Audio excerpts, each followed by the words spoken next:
దేవుని బిడ్డలకును ఈరోజు చదివిన అధ్యాయముల నుంచి మరొక మాట మనం చదువుకున్నాం. 145 కీర్తన చివర వచనము 21 వచనము చాలా మంచి మాట. నా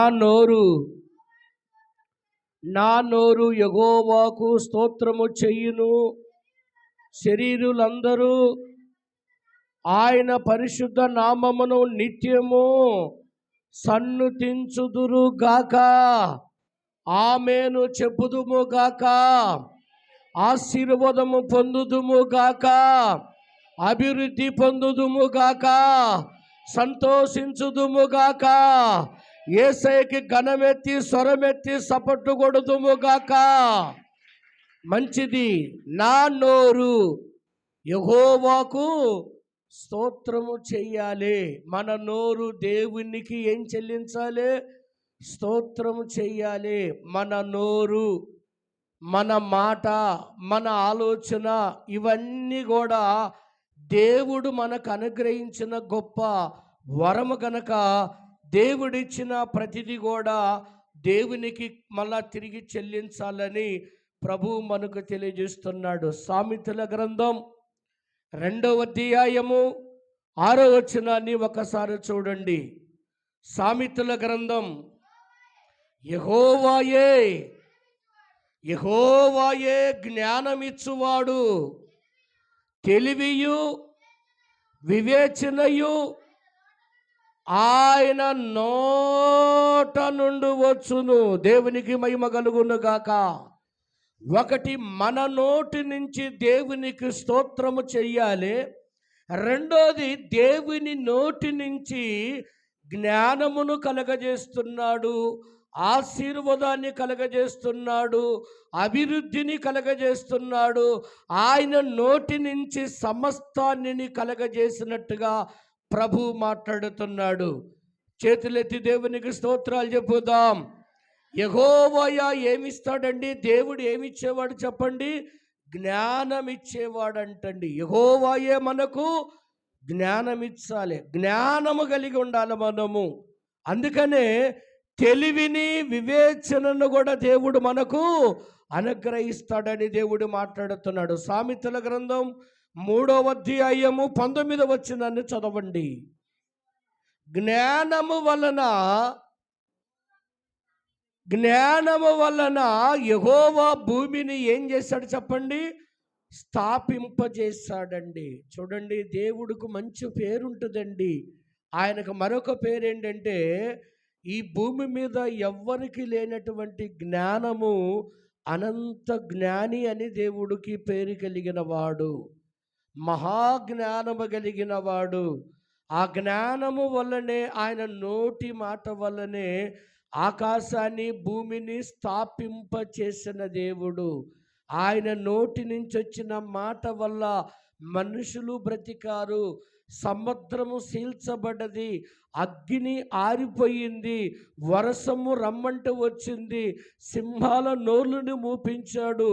నోటి మాట అది మన నోరు మాట కాదు, కానీ దేవుని నోటి నుంచి వచ్చిన మాట వలన ప్రతిదీ కూడా కలిగినట్టుగా మనము చూస్తున్నాము. ఆకాశము స్థాపించబడ్డది, భూమి స్థాపింపబడ్డది. ఇంకా ఈ లోకములో ఉండదు ఏదైనా ఉందంటే దేవుడు లేకుండా ఏది జరగలేదండి. జరిగినది ఏదైనా ఉందంటే అది ప్రభు ద్వారాగానే జరిగిందని ప్రభు పేరిట మీకు నేను తెలియచేస్తున్నాను. ప్రభు అంటున్నాడు కదా, నాకు నిజముగా మొరపెట్టిన వారికి నేను వారికి ఉత్తరం ఇస్తానన్నాడు. ఎలా మొరపెట్టాలన్నాడు? నిజముగా మొరపెట్టాలన్నాడు. అంటే మనం మొరపెట్టే విషయంలో కూడా దేవునికి నమ్మకంగా ఉండాలి.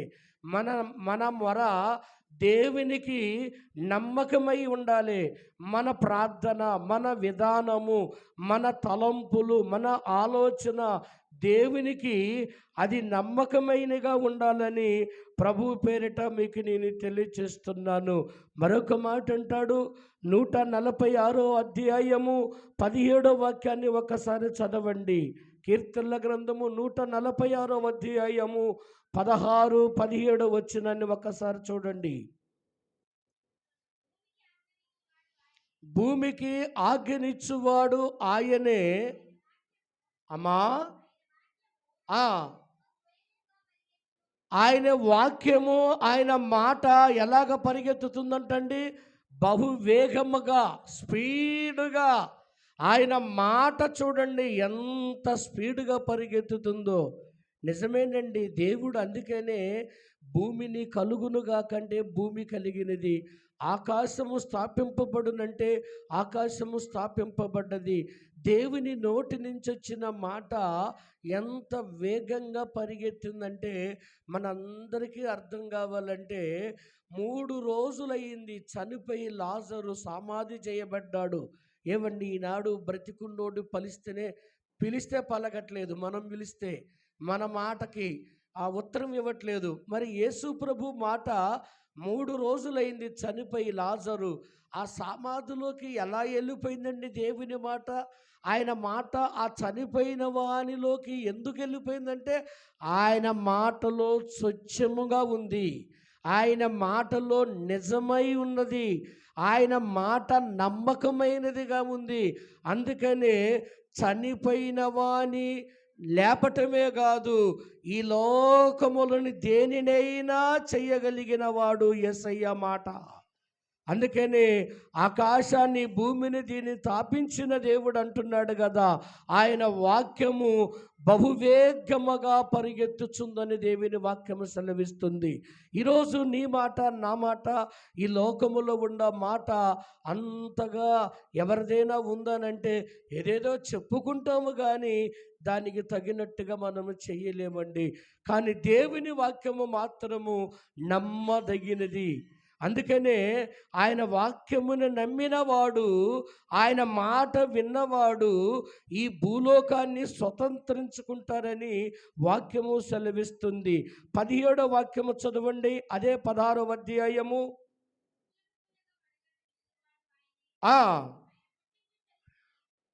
చదువు తల్లి. నిలవగలరు, ఆయన ఆజ్ఞ ఇయ్యగా. ఏవండి, ఆయన ఆజ్ఞనిస్తానంట ఏంటంటారా చెప్పమ్మా? అవన్నీ కరిగిపోతాయి అంటండి. ఆయన మాట ఇస్తే అన్నీ కరిగిపోతాయి. కరిగిపోయిన వాటిని మళ్ళీ సరిచేయగలవాడు. ఏవండి, సరిచేసిన వాటిని ఏదైనా చెయ్యగలిగిన సమర్థుడు. ఒక మాటతో చెప్పాలంటే బ్రతుకున్న నరుణ్ణి చంపగలడు, చనిపోయిన మనిషిని మళ్ళీ దేవుడు నోటి నుండి ఇచ్చిన మాట బ్రతికించగలడు. దేవునికి స్తోత్రము కలుగునుగాక. ఏమైనా చెయ్యగలడండి, ఏదైనా చెయ్యగలడండి. ఆయన చెయ్యగలిగిన సమర్థుడని ప్రభు పేరిట మీకు నేను తెలియచేస్తున్నాను. ప్రభునందు ప్రియమైన దేవుని బిడ్డలారా, ఈరోజు మనం వింటున్న వాక్యం ఏంటంటే, ఇదిగో నా నోటి నుంచి యెహోవాకు నేను స్తోత్రము చేసేదను. స్తోత్రము చేయాలి. ఉదయం లేవంగానే ఆకాశ పక్షులు చూడండి, అవి నోరు లేకపోయినా ఆహారానికి వెళ్ళేటప్పుడు దేవుణ్ణి గణపరుచుకొని వెళ్తాయండి.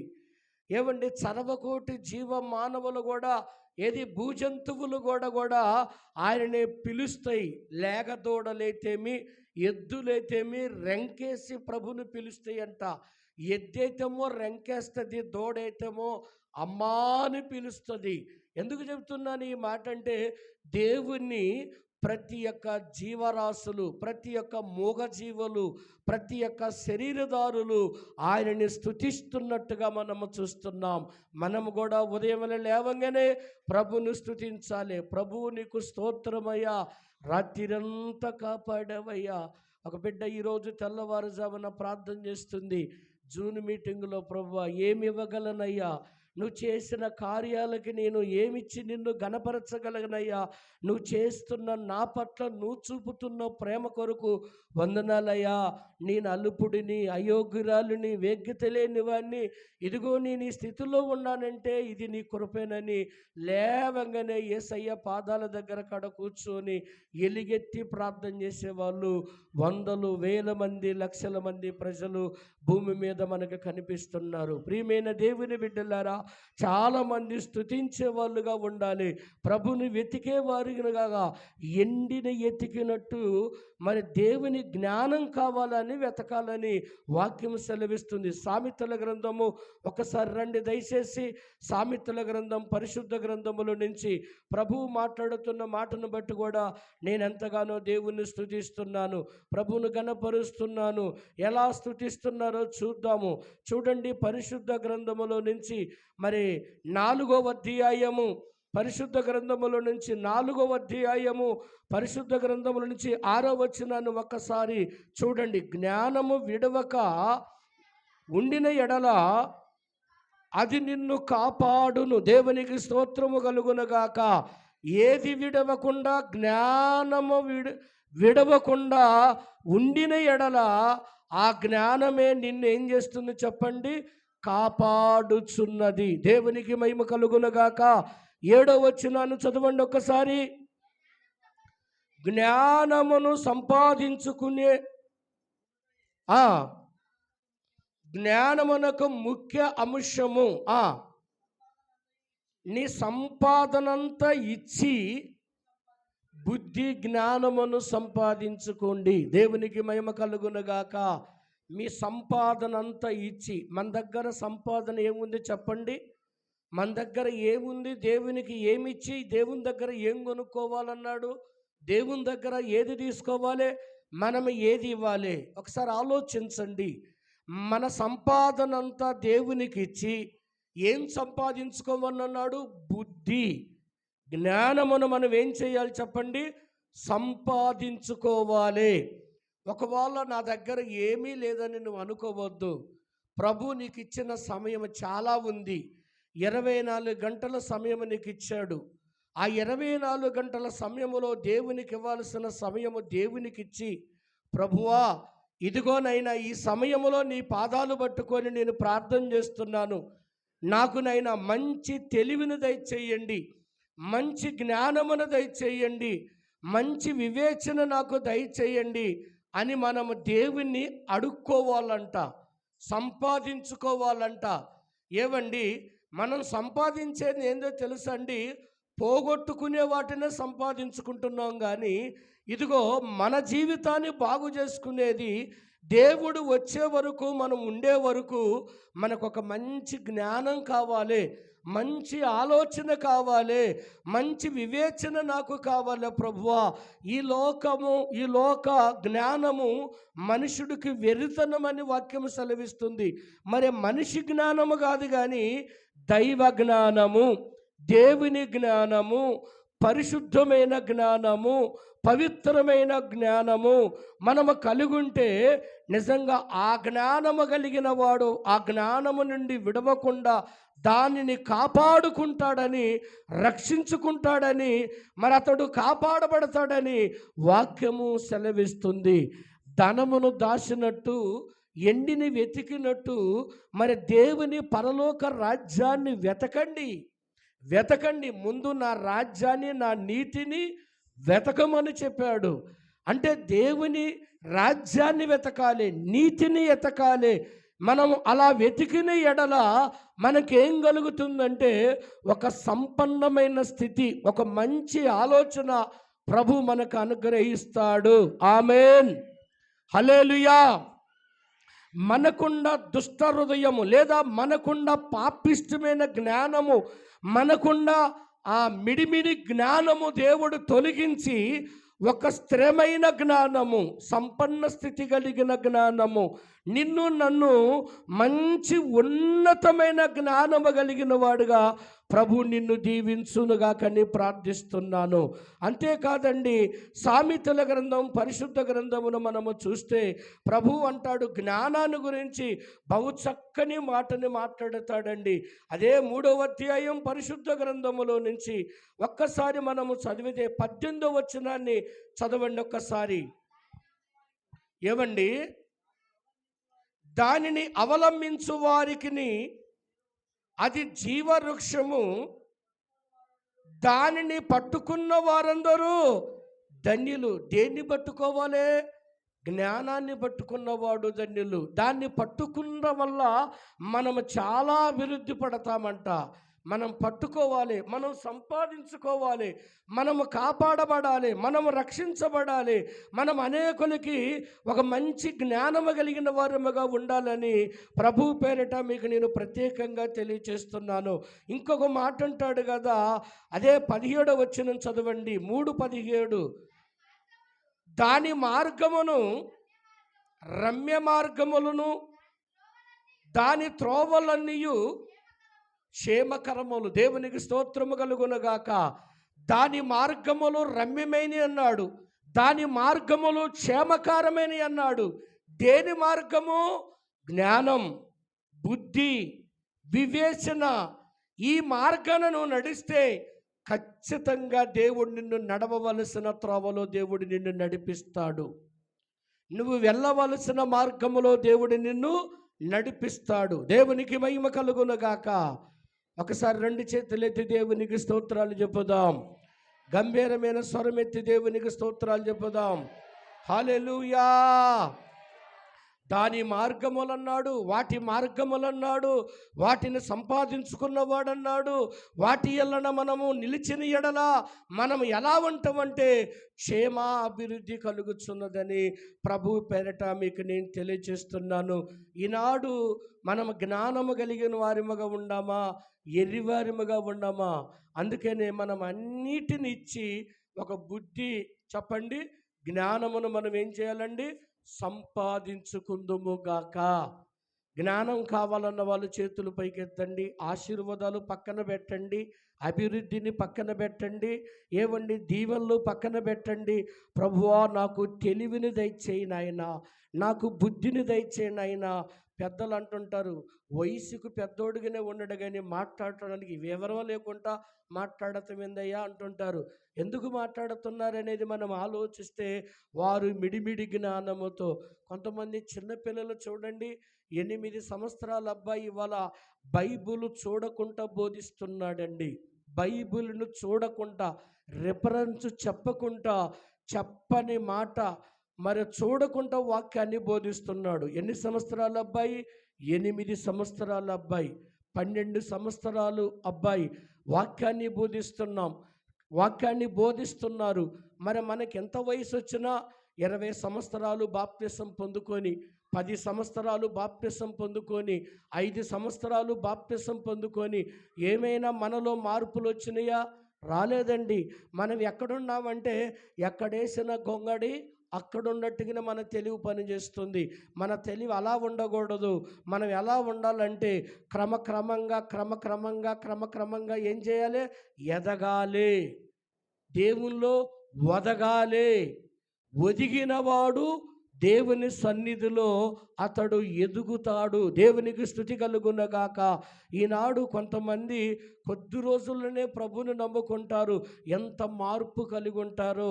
ఆ ఇంటి శుద్ధి కానీ, ఆ ఒంటి శుద్ధి కానీ, ఆ నోటు శుద్ధి కానీ, ఆ ప్రజల శుద్ధి కానీ, వారు వాకు శుద్ధి కానీ ఎంత రమ్యముగా ఉంటాయోనండి. మాట తీరు చాలా స్పష్టంగా ఉంటుందండి. ఎక్కడి నుంచి వచ్చిందనంటే వాళ్ళది కాదండి, వారు ప్రభు పాదాల దగ్గర చేస్తున్న ప్రార్థన. వారు అంతగా జ్ఞానము కలిగిన వారుగా దేవుడు వారిని ఆశీర్వదించినాడు. దేవునికి మహిమ కలుగునగాక. బైబిల్లో 85 సంవత్సరాలు వృద్ధాపములో ఉన్న తల్లి పాట పాడిద్దండి. నోట్లో పళ్ళు లేవండి. మనమండి 85 సంవత్సరాలు వయసు కలిగిన ఒక పెద్దమ్మ నోట్లో పళ్ళు లేవు కానీ పాట పాడితే కదండి, ఎంత చక్కగా పాడుతుందండి. అది ఎక్కడి నుంచి వచ్చిందండి ఆ వరం అంటే? దేవుడి నుంచి సంపాదించుకున్న జ్ఞానము. దేవునికి స్తోత్రము కలుగునగాక. హల్లెలూయా. చేతులెత్తి ప్రభుకు స్తోత్రాలు చెప్పుదాము. హల్లెలూయా. చూడండి, కొంతమంది పాటలు రాస్తుంటారు, కొంతమంది పాటలు పాడుతుంటారు, కొంతమంది ఇన్స్ట్రుమెంట్ వాంచుతుంటారు, కొంతమంది పరిచర్య చేస్తుంటారు.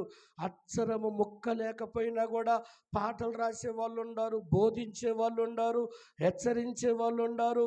ఏవండి, పాట పాడినా, ప్రార్థన చేసినా, వాక్యం చెప్పినా, ఇన్స్ట్రుమెంట్ వాంచినా, అక్షరము ముక్క లేకపోయినా అక్షరాలుగా దించేస్తారండి వాళ్ళు మాట. ఎక్కడి నుంచి వస్తుందండి ఆ దైవ జ్ఞానం అంటే? దేవుడిచ్చిన జ్ఞానము. వాళ్ళు అడిగి ఉంటారు, ప్రభువా ఇదిగో నీ బిడ్డనయ్యా, నీ దాసుడునయ్యా, నీ దాసురాలునయ్యా, ఎండి బంగారములు కోరుకోవట్లేదయ్యా, మిద్దెల మేడలు కోరుకోవట్లేదునయ్యా, నవధాన్యములు అడగట్లేదయ్యా, ముత్యములు అడగట్లేదయ్యా. పరలోకమందున్న మా పరమ తండ్రి, నాకు చక్కటి జ్ఞానమును దయచేయ్యా, మంచి ఆలోచన దయచండి అయ్యా. నిన్ను ఎలా స్తుతించాలో, నిన్ను ఎలా గణపరచాలో, నేను ఏ విధంగా తగ్గించుకోవాలో, నిన్ను ఎలా హెచ్చించాలో, ప్రజల మధ్యలో ఏ విధంగా మాట్లాడాలో అనే వాళ్ళు దేవునికి మొరపెడతారు, నిజముగా మొరపెడతారు. నిజముగా మొరపెట్టిన వారికి దేవుడు అన్నాడు కదా, అదిగో నా కుమారుడు, నా కుమార్తె, ఆయన అడిగినది ఆయన కోసం అడగలేదు, ఎండి అడగలేదు, బంగారం అడగలేదు, వస్త్రాలు అడగలేదు, ముత్యములు అడగలేదు, ఇదిగో కుమారులను అడగలేదు, కుమార్తెలు అడగలేదు. ఆకాశం మందున్న ఆసీనుడిని నా మీదనే కదా ఆశ పెట్టుకుంది. ఇదిగో ఈ లోకములో జీవిస్తున్న నేను ఎలా నడవాలయ్యా, నా భార్య బిడ్డలను ఎలా పోషించాలయ్యా, నేను ఎలా జీవించాలయ్యా, నాకు మంచి జ్ఞానముని, మంచి ఆలోచనను, మంచి వివేచనను దయచేయనైనా, దయచేయనైనా, దయచేయనని అడిగాడండి. అడుగుతున్నారండి, అడిగారు కదండి. బైబిల్లో సొలొమోనేమో అడిగాడు, అయ్యా ఈ రాజ్యాన్ని పరిపాలన చేయాలంటే, ఈ ప్రజలకు తీర్మానం తీయాలంటే, ఈ ప్రజలను నేను వారితో మాట్లాడాలంటే నాకేం కావాలి? జ్ఞానము తక్కువగా ఉందయ్యా. ఏం తక్కువ ఉందని చెప్పాడు? జ్ఞానము తక్కువ ఉందయ్యా. ప్రజలు ఎక్కువ ఉన్నారయ్యా, దేశం ఎక్కువ ఉందయ్యా, సంఘం ఎక్కువ ఉందయ్యా, కుటుంబం ఎక్కువగా ఉందయ్యా. ఎక్కువగా ఉన్న కుటుంబానికి, ఎక్కువగా ఉన్న దేశానికి మరి ఎక్కువగా జ్ఞానం ఉంటేనే కదా ఆ గ్రామ ప్రజలని వారితో సమర్శించడం, వారితో మాట్లాడుతాము, వారిని పరామర్శించటం. ఏం కావాలి మనకి? చెప్పండి అమ్మా, ఏం కావాలరా? జ్ఞానం కావాలి. జ్ఞానాన్ని అడిగే వాళ్ళు ఉన్నారా? అసలు మీరు ఎప్పుడైనా ప్రార్థన చేస్తే, ప్రభువా నా నోరు మారాలి, నా బుద్ధి మారాలి, నాకు చక్కటి జ్ఞానం కావాలి, నా బిడ్డలను నేను పోషించుకోవాలంటే, నా భర్తను నేను ప్రేమించాలంటే, నా భార్యను నేను ప్రేమించాలంటే నాకు సమయోచితమైన జ్ఞానం కావాలని ఎప్పుడైనా ప్రార్థన చేశారా? అది అయ్యా, ఇది అయ్యా, నన్ను అలా దీవించయ్యా, ఎలా దీవించయ్యా, తోటోడు ఎకరం కొనుక్కున్నాడు, నేను 2 ఎకరాలు కొనుక్కోవాలయ్యా, అదిగో వాళ్ళ పిల్లలు బాగా చదివారయ్యా, మా పిల్లలు చదివి మంచి జాబు చేయాలయ్యా. దేవునికి స్తోత్రము కలుగునుగాక. అసలు మనం ఎలా ప్రార్థన చేస్తామో చేయండి. ఎలా చేస్తామంటే, పరీక్షలు పాస్ అయ్యేటప్పుడు ముందు పిల్లలు ప్రార్థన చేస్తారు, మేము ప్రార్థన చేస్తాం, అయ్యా బిడ్డలు పాస్ కావాలయ్యా. అసలు రాయకుండా పాస్ అట్టవుతావు, అడక్కోకుండా పాస్ అట్టవుతావు. వాళ్ళు పాస్ కావాలంటే వాళ్ళ కాడ ఏముండాలి? వాళ్ళు రాయాలంటే ముందు జ్ఞానము కావాలి. ప్రభువా పిల్లలు ఎగ్జామ్కి ప్రిపేర్ అవుతున్నారయ్యా, పిల్లలనైనా పరీక్ష రాయబోతున్నారయ్యా, వారికి చక్కటి జ్ఞానాన్ని మీరు దయచేయండి అయ్యా. మంచి ఆలోచన, ఏ డిస్టర్బెంట్ ఉండకూడదయ్యా, ఏవడు అపవాది వారి మీదకి దాడి చేయకూడదయ్యా. సమయోచితమైన జ్ఞానము పిల్లలకిచ్చి రాసేటప్పుడు, అప్పగించేటప్పుడు అయ్యా మరి ఆ పేపర్ విషయంలో వారికి మంచి జ్ఞానం కావాలని ప్రార్థన చేయాలి. అప్పుడు కానీ ఆ జ్ఞానము ఉంది కనుకనే వారికి చక్కటి ఆలోచన దేవుడిస్తాడు. వాళ్ళకి పేపర్ ఎంత హార్డ్గా ఉండా, ఎంత కఠినంగా ఉండా, వాళ్ళలో ఉన్న జ్ఞానము గొప్పది కనుక ఆ పేపర్ ఎంత బలవంతమైన వారికి చాలా చిన్నగానే కనిపిస్తుంది. ఎందుకుంటుందని అని మనం ఆలోచిస్తే, ముందు నువ్వు ఎవరిని అడిగినవో తెలుసా? కొంతమంది మోకరించంగానే పాస్ కావాలి, పరీక్షల్లో ఫెయిల్ కాకూడదని. ఏమండి, పెళ్ళి కాగానే పిల్లలు పుట్టాలి, పెళ్ళి కావాలి, ముందు ఇదే ఇదే ఇదే మన కంఠస్థమైన మన ప్రార్థన. మార్పు రావాలి. దేవునికి స్తోత్రము కలుగునుగాక. సొలొమోను ఏం కావాలని అడిగాడండి? రాజ్య పరిపాలన చేయాలంటే నాకు జ్ఞానము తక్కువగా ఉందయ్యా, జ్ఞానమును దయచేయమని అడిగాడు. అందుకనే సామెతలు చదువుతుంటండి, ఆ జ్ఞానము లేని వానికి జ్ఞానం ఇచ్చి ప్రభు పరిశుద్ధ గ్రంథాన్ని రాయటానికి ఎంత చక్కటి జ్ఞానాన్ని ఉపయోగించాడండి. నీకు నాకేం కావాలి చెప్పండి? చెప్పండి. మనుషులు పై రూపాన్ని చూస్తాడు, దేవుడు అది కాదు చూసేది, హృదయాన్ని చూస్తారు. దావీదుని ఏం చూశాడు దేవుడు? ఇతడు నా హృదయానుసారుడని చెప్పాడు, ఇష్టానుసారుడని చెప్పాడు. పైకి మాత్రం గొలియాతు ఎంత పెద్దగా ఉన్నాడో తెలుసా అండి? ఎర్రగా ఉన్నాడు, ఎత్తుగా ఉన్నాడు, బలంగా ఉన్నాడు. చూడటానికి మాటగా అందంగా ఎత్తుగా గొలియాతు చాలా ఇంపుగా కనపడుతున్నాడు. బాగా అజానుబానుడిగా, బాగా బలము కలిగిన వ్యక్తిగా కనిపిస్తున్నాడు. కానీ ప్రజలకు కనిపిస్తున్నాడు. కానీ అదే పరిశుద్ధాత్మ దేవుని దృష్టిలో గొలియాతు ఎలా కనిపిస్తున్నాడంటే పాపిష్టోడులాగా, కోపిష్టోడులాగా, ఏవండి జ్ఞానము లేనివాడుగా దేవుని దృష్టిలో ఆ గొలియాతు కనిపిస్తున్నాడు. కానీ ప్రజలకి దావీదేమో చిన్నోడు, బుడ్డోడు, పొట్టోడు, నత్తోడు, గొర్రెలు కాసేవాడు అని అనుకుంటున్నారు. కానీ దేవుడు ఇతడే సింహాసనాన్ని కూర్చోబోతున్నాడు, ఇతడే గొలియాతును కొట్టబోతున్నాడు, ఇతనే గొలియాతును ఓడించబోతున్నాడు అనేది దేవుని ఉద్దేశం అయ్యింది దావీదు ఎడల. ఎక్కడ వారిలో కూర్చున్న వారిలో ఎవరిలో ఏ తలంపు ఉందో నా ప్రభుకు సమస్తము తెలిసి ఉండది. దేవునికి స్తోత్రము కలుగునగాక. నీకు తలంపు పుట్టక మునిపే నేను నిన్ను ఎరిగితేనంటాడు. నువ్వు వెళ్ళవలసిన మార్గమేందో నాకు తెలుసు అంటాడు. మన తలంపులు వేరు చెప్పండి, దేవుడిచ్చే తలంపులు వేరుగా ఉంటాయి. దేవునికి స్తోత్రము కలుగునుగాక. చేతులెత్తి ఒక్కసారి యేసుకి స్తోత్రాలు చెబుదాం. హల్లెలూయా, హల్లెలూయా, హల్లెలూయా, హల్లెలూయా. బాధపడే నన్ను నీవు పలకరించినావు, నీరెక్కల కింద నన్ను దాసి ఉంచినావు. బాధపడే నన్ను నీవు పలకరించినావు, నీరెక్కల కింద నన్ను దాసి ఉంచినావు. యేసయ్యా నీ ప్రేమ నా ఎడలా, నీ కృపా. పడదాం. యేసయ్యా నీ ప్రేమ నా ఎడలా, నీ కృపా. బాధపడేన నీరెక్కల కింద నన్ను దాసి ఉంచినావు.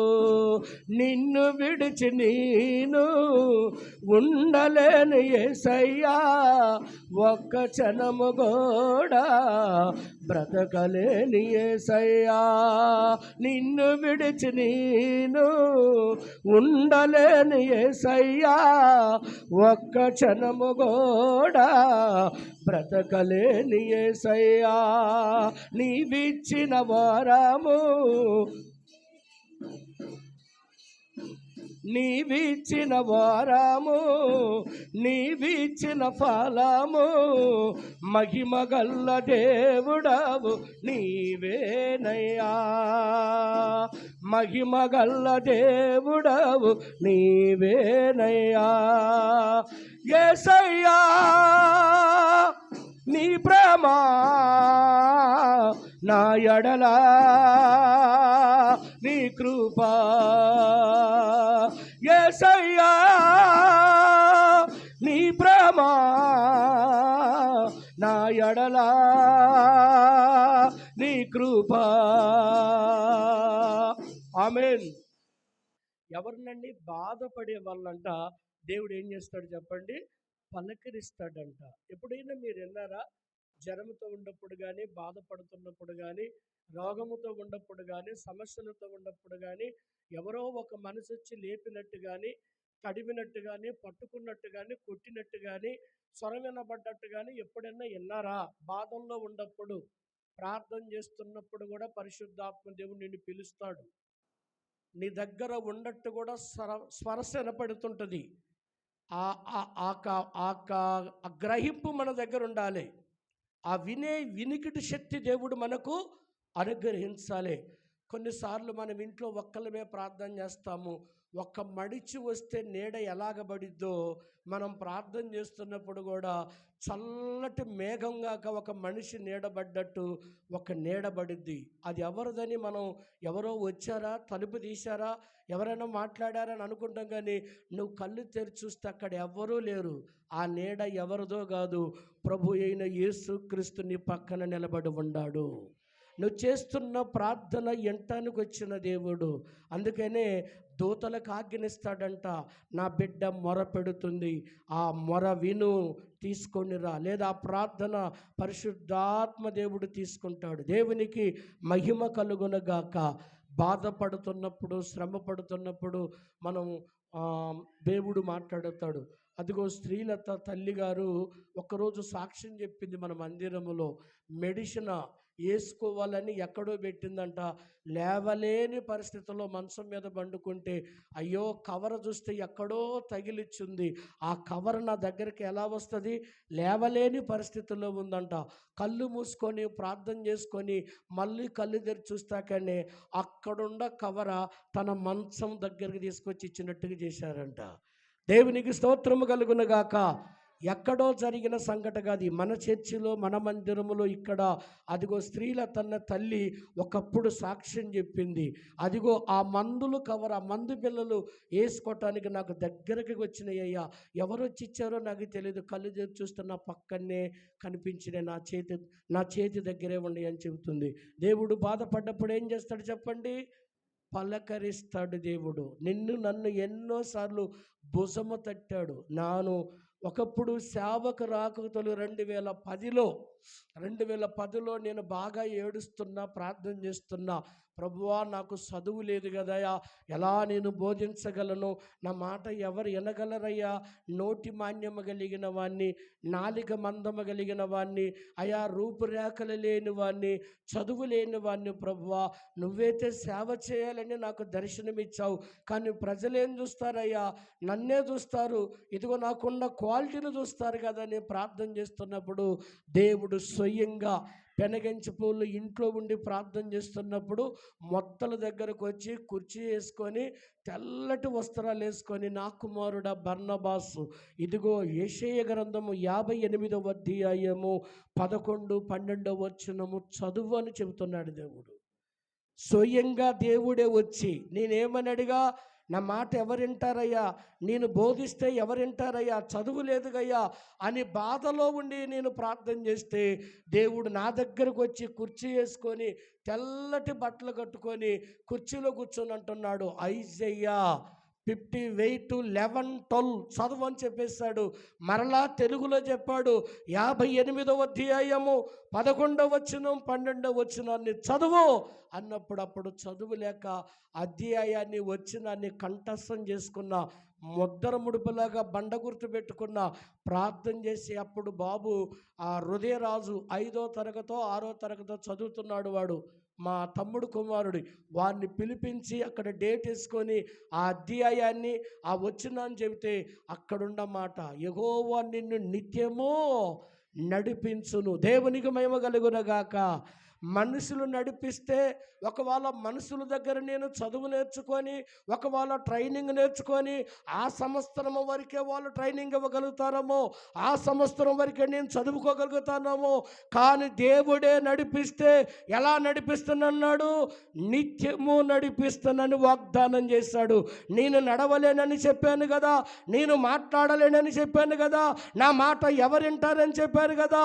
ఇదిగో త్రోవలను సిద్ధపరచువాడుగా నీకు నేను పేరు పెట్టుతున్నాను.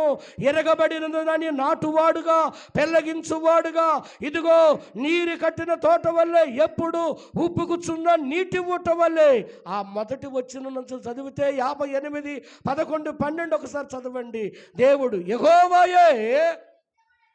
ఎవరు నడిపించాలి? దేవుడు ఎవరిని నడిపించాలండి అంటే దేవుడు మనిషిని నడిపించాలి. మనిషి దేవుని నడిపించటం కాదు. దేవుడే మనిషిని నడిపించగలవాడు. యెహోవాయే నిన్ను నిత్యము నడిపించువాడు. క్షేమకాలమున, క్షేమకాలం అంటే కష్టకాలము, శ్రమకాలము, దుఃఖం వస్తుంది నీకు, కష్టం వస్తుంది నీకు, బాధ వస్తుంది నీకు, అప్పుడు నీ ఎముకలను నేను బలపరుస్తానని చెప్పేశాడు. హల్లెలూయా. అప్పుడు దేవుడు నీకు తోడుగా ఉంటానని మాట్లాడాడు. నీ ఎముకలను బలపరచదను, నువ్వు నీరు కట్టిన తోట వలె. చూడండి, నీళ్లు కట్టిన తోట ఎట్టుంటుందండి? ఎలా ఉంటుంది చెప్పండి అమ్మా?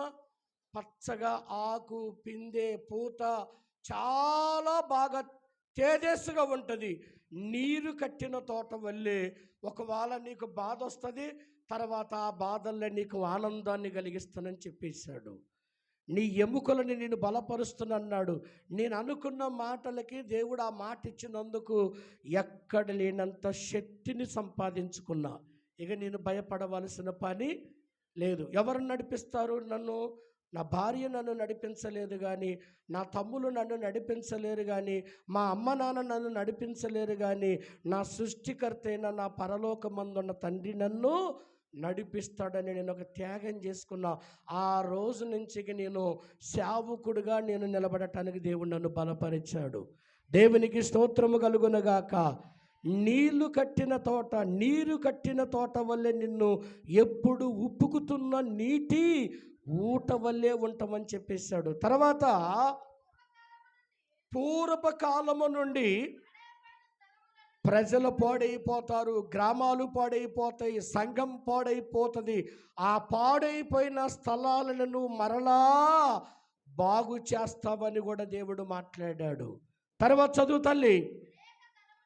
అంటే తరతరాల కింద పాడైపోయిన వారిని కూడా, పునాదులను నువ్వే మరలా వారిని కట్టేదవు. దేవునికి స్తోత్రము కలుగును గాక.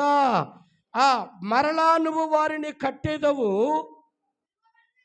ఇరవబడిన దాన్ని బాగు చేయువాడు అనియు, దేశములో బ్రతుకుతున్న జీవించినట్లు త్రోవలను సిద్ధపరచువాడు అని నీకు నేను పేరు పెడుతున్నానని చెప్పేశాడు. సపట్టు కొట్టి ప్రభునామాన్ని స్తుతించుదుముగాక.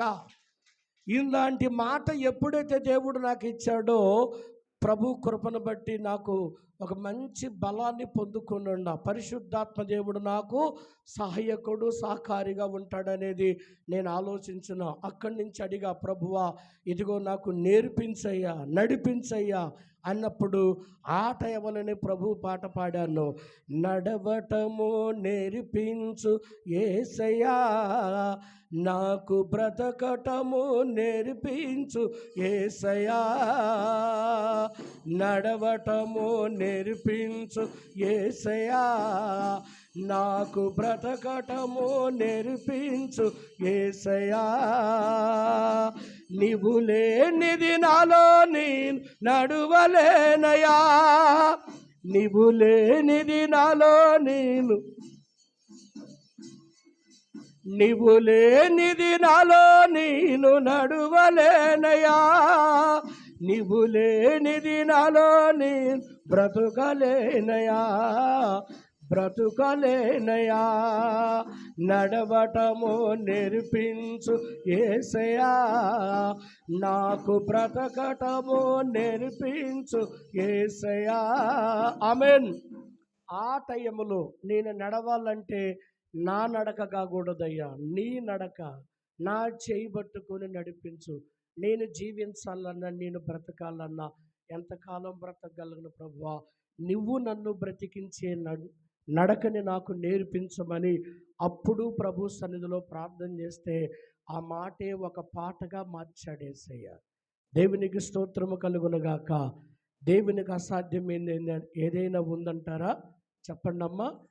ఏదీ లేదు. మనకు అసాధ్యము, కానీ దేవునికి సమస్తము సాధ్యమే. ఏదైనా చెయ్యగలడు. ఇందాక బాబు పాడాడు కదా, చివరిలో ఏదైనా చెయ్యగలడు, కథ మొత్తము మార్చగలడు. దేవునికి అసాధ్యం ఏంటంటే ఏదియు లేదు. నేను మూల మాట చెప్పే మాట ఏంటంటే జ్ఞానమును సంపాదించుకుందాం, బుద్ధిని సంపాదించుకుందాము, తెలివిని సంపాదించుకుందాం, వివేచన సంపాదించుకుందాం.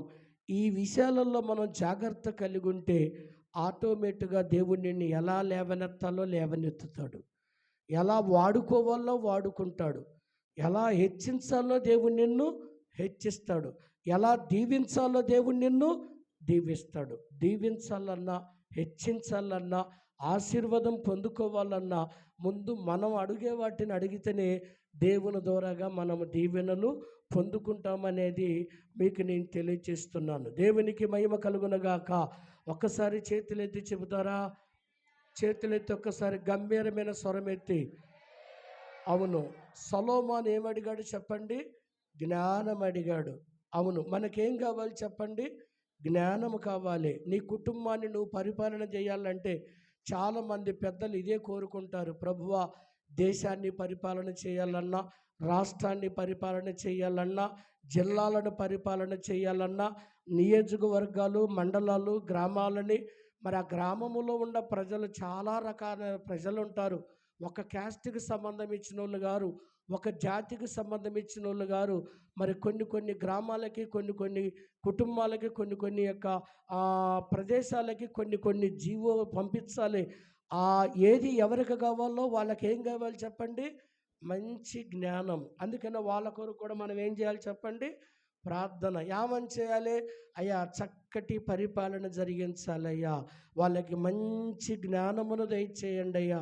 మనం అనుకుంటాం వాళ్ళకి జ్ఞానం ఉంది కదా, ప్రార్థన చేసేప్పుడు అనుకుంటారు, అయ్యో రాష్ట్రపతుల కొరికే ప్రార్థన చేస్తుందేమే, ఏమ ఇల్లు సరిగా లేదు కానీ, ఏమ బ్రతుకు సరిగా లేదు కానీ, ఏమ పరిపాలన బాగలేదు కానీ అనుకొని కొంతమంది హేళన చేసే వాళ్ళు కూడా ఉంటారు.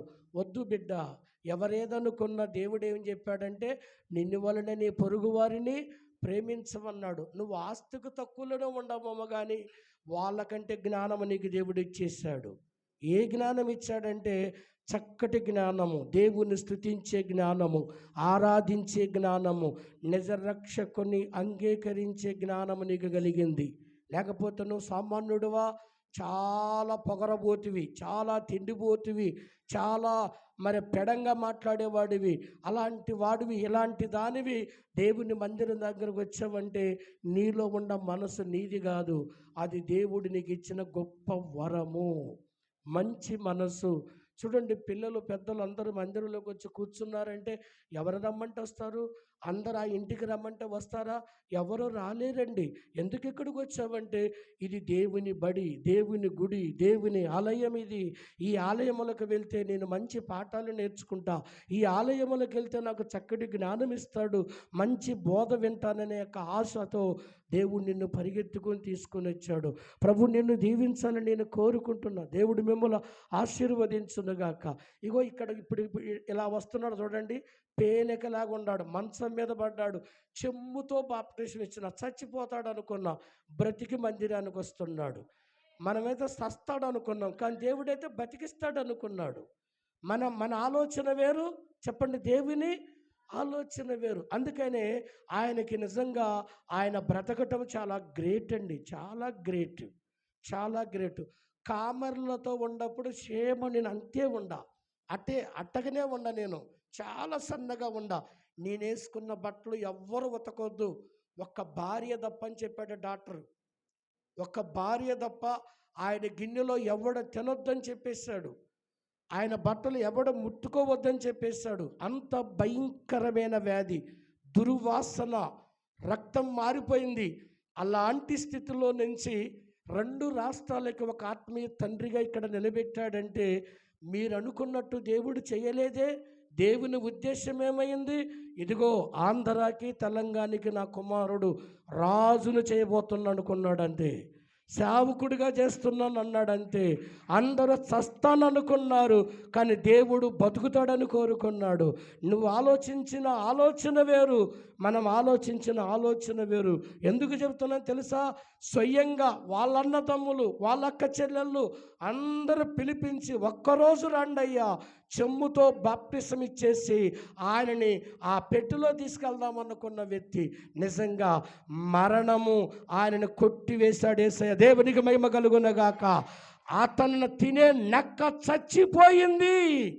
ఈనాడు సజీవుడిగా ఉన్నాడు. కొంతమంది బలంగా ఉండ, అది కొంట ఇది కొంట, వాణ్ణి ఓడిస్తా ఈయన్ని ఓడిస్తా అనుకున్న వాళ్ళు, బ్రతుకుదని అనుకున్న వాళ్ళు ఈరోజు చచ్చినోళ్ళుగా ఉండారు. ఏంటి ఆ మార్గం? ఏంటి ఆ తలంపు? ఏంటి? ఇదిగో నేను తింటా తిరుగుతా, ఇగో ఈ గ్రామాన్ని పరిపాలన చేస్తా, ఇంకా నేను బలంగా ఉండా ఆరోగ్యంగా ఉన్నానని ఎగిరెగిరి పడినోళ్ళు ఈరోజు భూమి మీద లేకుండా వెళ్ళిపోయారు. చస్తాననుకున్న వాళ్ళు ఈరోజు చావకుండా భూమి మీద సజీవులుగా బ్రతికున్నారు. అందుకని చస్తానన్నవాడేమో బైబిల్లో బ్రతుకుతాడంట, బ్రతుకుతాననుకున్నవాడు వెర్రిగినోడు చస్తాడనే వాక్యం ఉంది. కొరింథీలో చూసా. దేవునికి మహిమ కలుగును గాక. చస్తానన్నవాడు ఏం చేస్తాడంటే దేవుడు అతన్ని బ్రతికిస్తాడంట. ఎందుకండి ఈ మాట చెప్తున్నానంటే, ఏమైనా చెయ్యగలడు, ఏదైనా దేవుడు చెయ్యగలడు. చప్పట్లు కొట్టండి ఒక్కసారి యేసయ్యకు మహిమ కలిగేటట్టుగా. ప్రభునందు ప్రియమైన దేవుని బిడ్డలారా, ఒకవేళ ఈ పరిస్థితిని బట్టి ఈ యొక్క లోకములో ఉన్న నీకు కష్టాలు, ఇరుకులు, ఇబ్బందులు చాలా ఎదురైతేనే ఉన్నాయి అనుకుంటావు. కానీ యుద్ధము యెహోవాదని చెప్పేసేయి. ఏది నీది కాదంతే, రేపు నీది కాదు. దేవునికి మహిమ కలుగును గాక. ఆయన ఒక మాట అంటాడు కదా, కీర్తనల గ్రంథం 23వ కీర్తనలో ఒక మంచి మాట అంటాడు. నీ గిన్నె నిండి పొర్లుచున్నది అంటాడు. నీ గిన్నె నిండాలంట. ఏ గిన్నె? హృదయం అనే గిన్నె నిండును గాక, ఆత్మతో నింపబడిన గిన్నె నిండును గాక, పరిశుద్ధాత్మన గిన్నె దేవుడిని ఆశీర్వదించును గాక. చదువుతారా మాటనకు? అక్కడ కూడా ఉంటుంది. తలతో నూనెతో నా తలంటి ఉన్నావు, నా గిన్నె నిండి పొర్లుచున్నది, నేను బ్రతికి దినములన్నీయు దేవునికి స్తోత్రము కలుగునగాక. లేదని పలికిన వ్యక్తి అండి. నా దగ్గర లేదు లేదు లేదు లేదన్న వ్యక్తి స్థిరకాలము యెహోవా కృప నా ఎంట వస్తుంది అంటున్నాడు.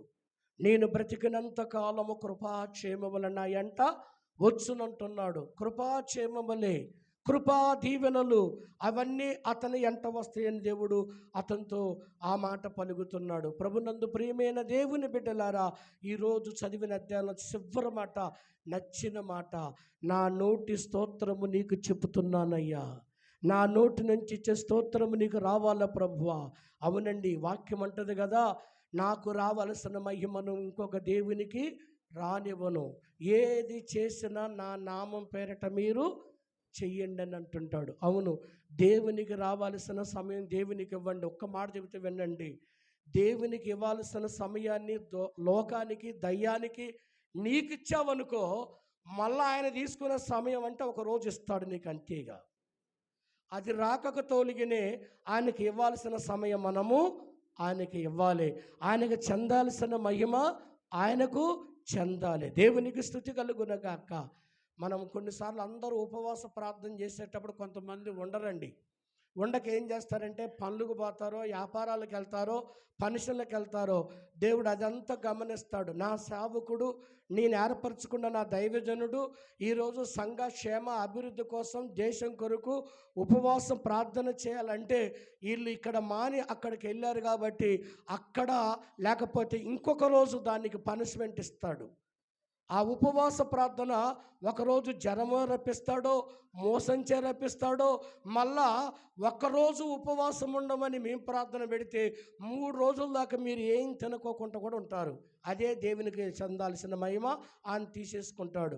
ఎలా తీసుకోవాలో అలాగనే ఆయన సమయాన్ని ఆయనే తీసుకుంటాడు బిడ్డ. కానీ అది నీకు తెలియదు.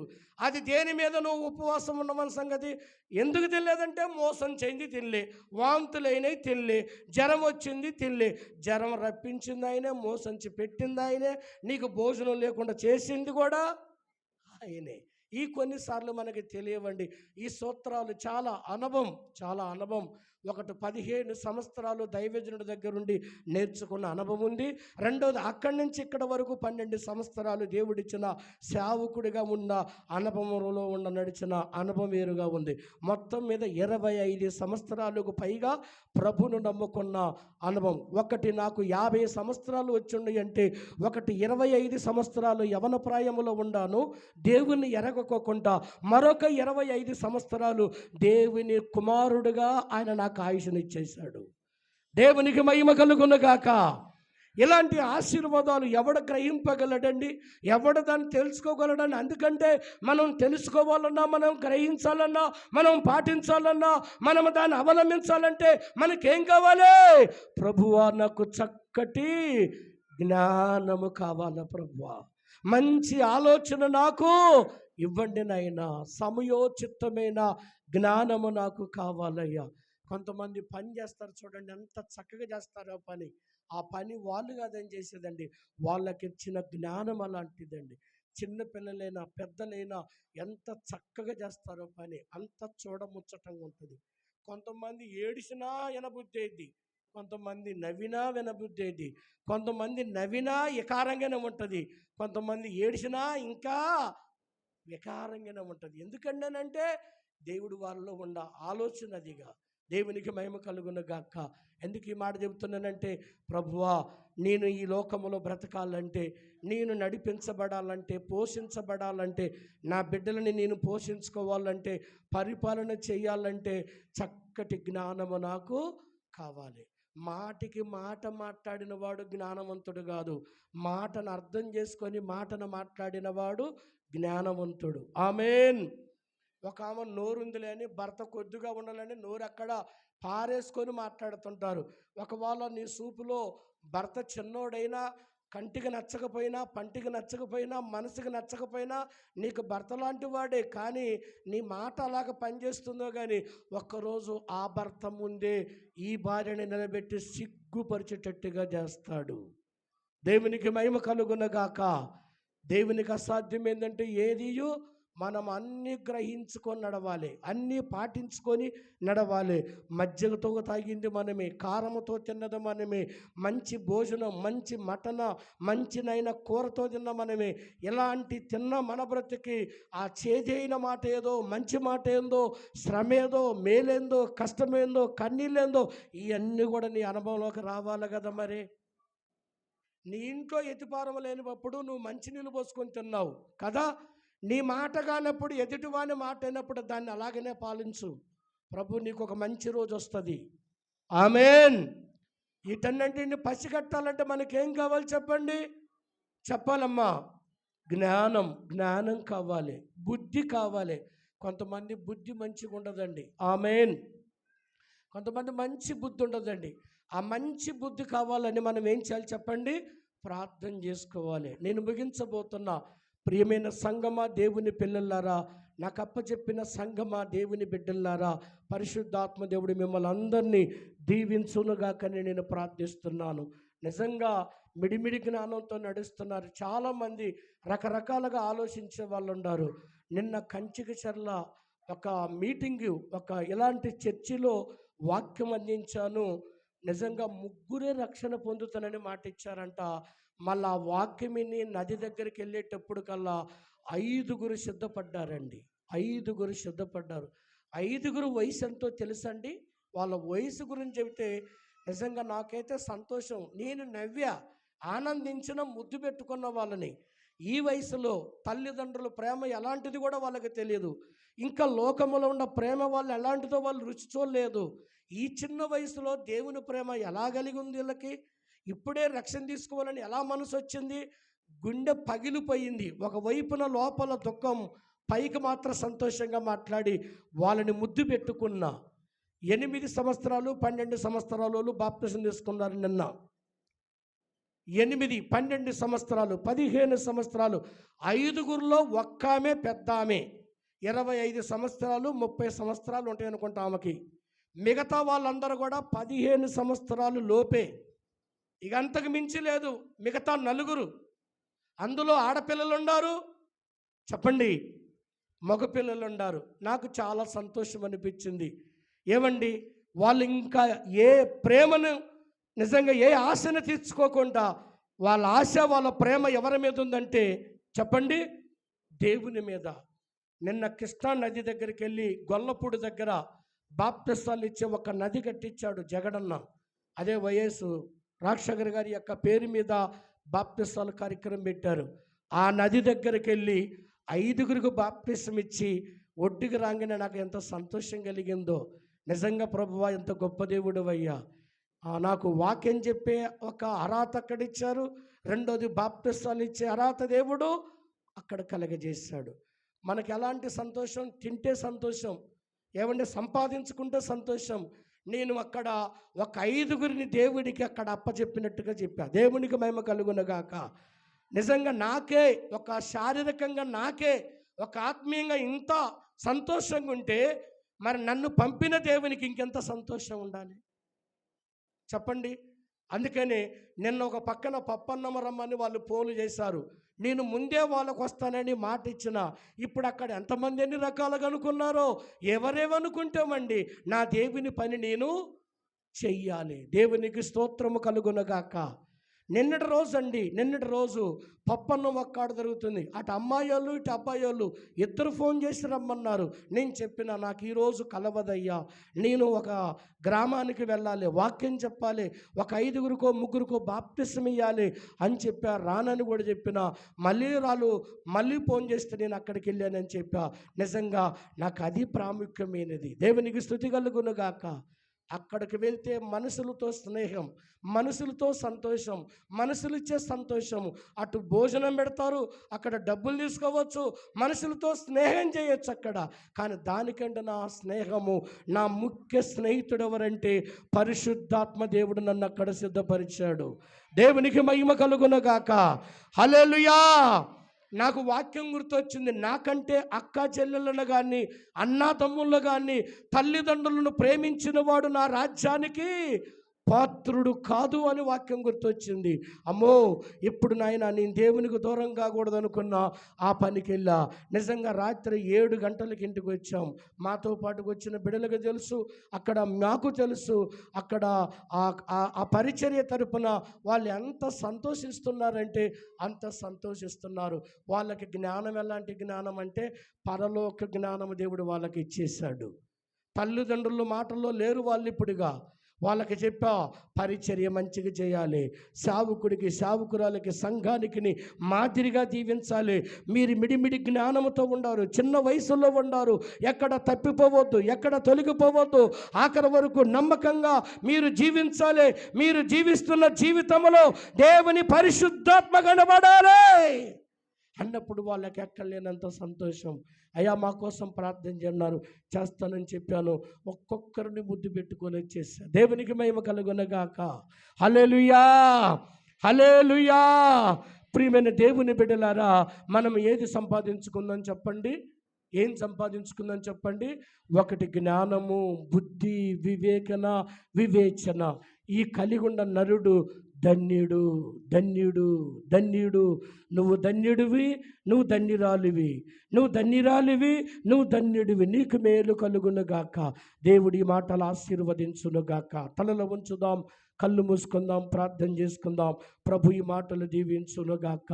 ప్రభువా నీకు స్తోత్రం. అందరము నోరు తెరిచి ఆ 5గురి బిడ్డల కోసం మనం ప్రార్థన చేద్దాం. నిన్న ప్రేయర్ చేయండి అని కోరుకున్నారు బిడ్డలారా. నిజంగా యవ్వన బిడ్డలు, నేను ఇక్కడ సాక్ష్యం కూడా అక్కడ చెప్పిన. అమ్మా, మా సంఘములో కూడా యవ్వనస్తులే తీసుకున్నారమ్మా, యవ్వన బిడ్డలే తీసుకున్నారయ్యా, యవ్వన పిల్లలే రక్షణ పొందారమ్మా. మీరు భయపడవద్దు, మీరు నిలకడగా ఉండనని వాళ్ళకి దృఢమైన మాటలు చెప్పి ప్రార్థన చేసి వచ్చిన. నిజంగా వాళ్ళ కొరకు మనం ప్రార్థన చేద్దాం, మన కొరకు వాళ్ళు ప్రార్థన చేస్తున్నారు. పరిశుద్ధాత్మ దేవుడు దీవించాలని, పరిశుద్ధాత్మ దేవుడు మనల్ని ఆశీర్వదించాలని, పరిశుద్ధాత్మ దేవుడు మనల్ని బలపరచాలని, పరిశుద్ధాత్మ దేవుడు మనల్ని దీవించాలని మనం ప్రార్థన చేద్దాం. స్తోత్రం, స్తోత్రం, స్తోత్రం, స్తోత్రం, స్తోత్రం. నాయన కంచికి చెరలో నైనా నిన్నటి రోజున ప్రభువా ఒక 5 యవ్వన పిల్లలు ప్రభువా, చిన్న బిడ్డలు నాయన, రక్షణ పొంది ఉండారు నాయన. నీకు వందనాలు. వాళ్ళకి ఇచ్చిన స్వతంత్రాన్ని బట్టి నీకు వందనాలయ్యా. ఒక పట్టాభిషేకాన్ని పొందుకున్నారు ప్రభువా, నీకు వందనాలు. ఒక పరిశుద్ధాత్మ వరాన్ని పొందుకున్నారు ప్రభువా. తల్లి ప్రేమ ఏంటో రుచి తెలియదు నాయన, తండ్రి ప్రేమ ఏందో కూడా ఇంకా రుచి తెలియదు నాయన. లోకములో ఉన్న ప్రేమ కూడా వారికి తెలియదయ్యా. నీ ప్రేమలో పడ్డారయ్యా, నీ మహిమలో పడ్డారయ్యా, నీ ఒడిలో పడ్డారయ్యా, నీ హస్తములో పడ్డారయ్యా వాళ్ళని ప్రభువా. మీరు జ్ఞాపకం చేసుకోండి. చిన్న పిల్లలయ్యా, చిన్న బిడ్డలయ్యా, మగ పిల్లలు, ఆడపిల్లలు తండ్రి, వాళ్ళు కడగబడ్డారు నాయన. ఆఖరి వరకు నమ్మకంగా తల్లిదండ్రులకి, సంఘానికి నీకు మాదిరిగా జీవించుదురుగాక నాయన. అలాగనే మా గ్రేస్ నువ్వు లేపి పిల్లలు కూడా ప్రభువా ప్రార్థన చేసుకుందాం. దయచేసి ఈ 2026లో నిశ్చయముగా నీ సంతానాన్ని నేను విస్తరింపజేస్తానన్నావయ్యా. ఈ సంవత్సరం ఇచ్చిన వాగ్దానం ఏంటో, నీ చిత్తం ఏంటో ప్రభువా. నేనైతే వాగ్దానము కొరకు ప్రార్థన చేసేవాడినేనయ్యా. నీ కొందనాలు. నిశ్చయముగా నీ సంతానాన్ని నేను విస్తరింపజేస్తానన్నావయ్యా. మరి చిన్న చిన్న బిడ్డలు ప్రభువా రక్షణ పొంది ఉండారయ్యా. ఈ 2026 అంతనైనా నీ కృప చొప్పునే మేము బ్రతుకుదుము గాకనైనా. మా ముందున్న వారాలు, నెలలు, సంవత్సరాలు నీ కృపలను నడుదుము గాకయ్యా. మీరే దీవించి ఆశీర్వదించి ఈ వాక్యమునైనా ఇదిగో మీరు జ్ఞానమును సంపాదించుకోమన్నావయ్యా. యెహోవాయే జ్ఞానమిచ్చువాడని చెప్పినావయ్యా. యెహోవాయే అయా వివేకన కలగ చేయవాడు, తెలివిని కలగజేయవాడని నీ వాక్యము సెలవిచ్చినవు తండ్రి. ఇదిగో నైనా ఎండిని ఎతికినట్టు, బంగారాన్ని ఎతికినట్టు, ముత్యములను వెతికినట్టు అయ్యా మేము జ్ఞానము కోసం ఎతికి ప్రార్థన చేసుకునే వారిముగా మేము సిద్ధపడుదుముగాకనైనా. మా బిడ్డలకి నన్ను సిద్ధపాటు కలిగి ఉందురుగాకయ్యా. యేసు నామములో ఈ ప్రార్థన అడుగుచున్నాను మా పరమ తండ్రి. ఆమేన్. దేవునికి మహిమ కలుగునుగాక. ఎవరైనా సాక్ష్యం చెప్పే వాళ్ళు ఉంటే